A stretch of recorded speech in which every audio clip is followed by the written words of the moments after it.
Eok has to be one of the stupidest characters I've encountered from 2016. This man does not fuck up once, not twice, but 3 fucking times in this fight against the mobile armor.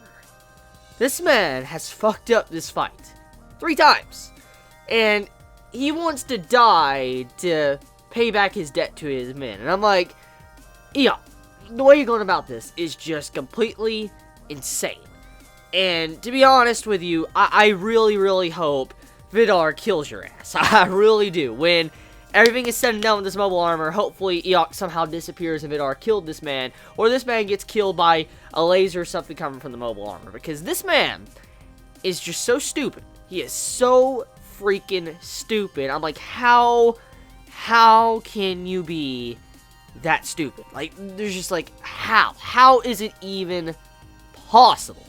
I mean, my reaction, and some of the characters' reactions to the episode when they saw Eok doing this crazy shit, were like, what the fuck is this man doing? They just ran away from him, or they just left him. I'm like, that's my reaction. That's exactly my reaction. Like, this man is absolutely crazy. He doesn't give a shit. And he's like, I need to die. I need to die to get my vengeance. I'm like, oh my god. Like, you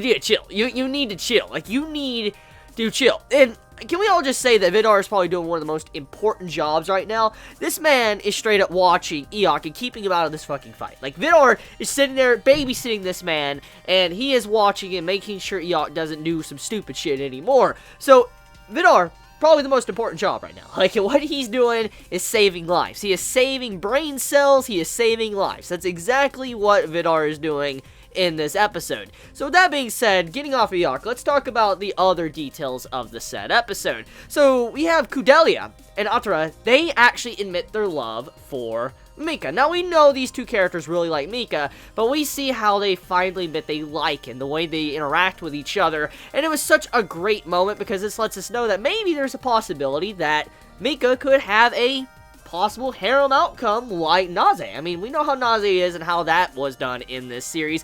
Maybe Mika might get that harem. Maybe harem confirmed. I mean, he might get, you know, Atara and Kudelia at the same time. We'll see how it goes. We'll see how it goes. I'm just saying, though, it looks like that might happen depending where Gundam goes, if these characters survive, of course. So, next part to talk about, let's talk about the mobile armor in general. So this mobile armor, once again showcasing that it is very powerful. Like, you legit should not ever charge this thing in a point-blank battle, because it'll kick your fucking ass. I mean, Raido in this episode, this man, I'm rather impressed with this kid. This man avoided death twice. He actually had death flags on top of him, and he looked like he was about to die, but he managed to get out of the bad and tight situation to be able to survive. I mean, this kid, Raido, almost died twice. And I mean, the way it's going, and judging by how Gundam usually loves putting on death flags, there's constant death flags throughout the series, there's a potential possibility this character probably could die maybe in the future. Maybe not in this fight, but Raido might die in the future just because of all the flags that he's been getting in these recent episodes and the development that he's currently getting.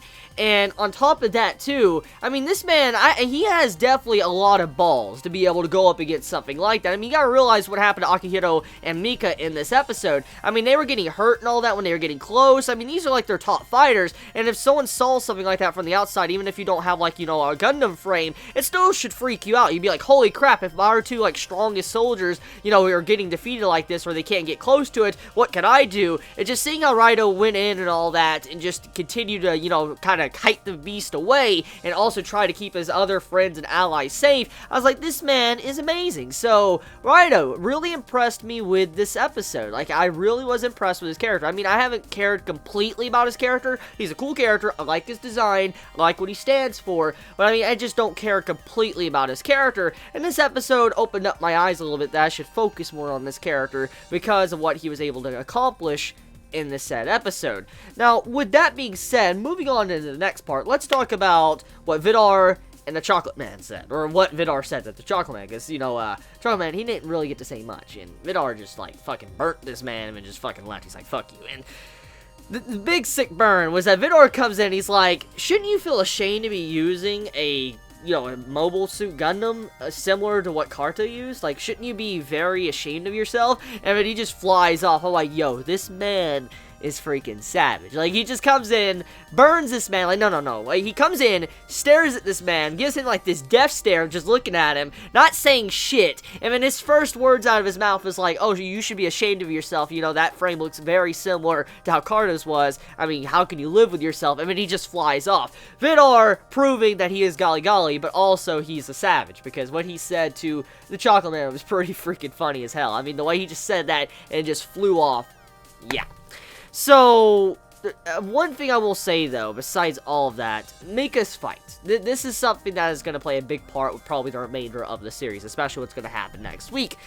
We do know that at the end of Season 1 of, you know, Iron-Blooded Orphans, Mika pushed himself too hard against Ein, and it caused it to where he no longer could use his eye in one of his arms. And once again, Mika has had to push his body. We see his right eye become bloodshot, and you just see blood pouring out of it, and we know this is not a good thing. This is not a good sign at all. We know he overcame his limiter in this episode before he could be able to fight this mobile suit, because it is revealed that the Gundams, they are built with a design in it to where they will go at the full power if they're near mobile armor. So if they're automatically near mobile armor, the suit would want to go and jump straight into maximum power. It's just an automatic thing. And if there's a limiter on the person or anything like that, it'll cause it to where the Gundam frame will just shut down, or the person will shut down, and they won't be able to do shit at all. So with that being said, Mika has to push himself to the limits to be able to encounter more of these, you know, mobile armor. And if I had to place any bets, I highly doubt this is probably the final time we're going to see mobile armor in, you know, Gundam Iron-Blooded Orphans. I'm just going to be completely honest with all of you.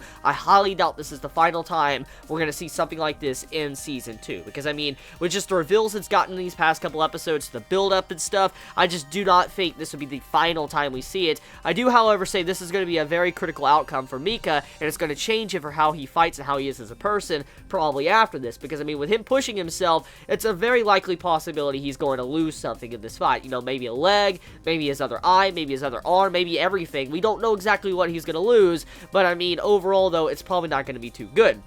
If I had to place any bets because of the opening song and stuff, I want to assume it has something to do with his leg, or legs. And, I mean, he might lose both his legs, one leg, he might lose his arms and leg, maybe he'll lose his other eye as well, which would be really sad if you think about it, because this poor, you know, man, he's constantly giving up so much. I mean, he's given up so much of his body for Orga and everyone else for Tekkadan, and, I mean, he continues to do it. I mean, even in this episode, he says, like, remember what you said, Orga, the quickest way, and I'm like, yo, this man is just sacrificing his body because it's the quickest way.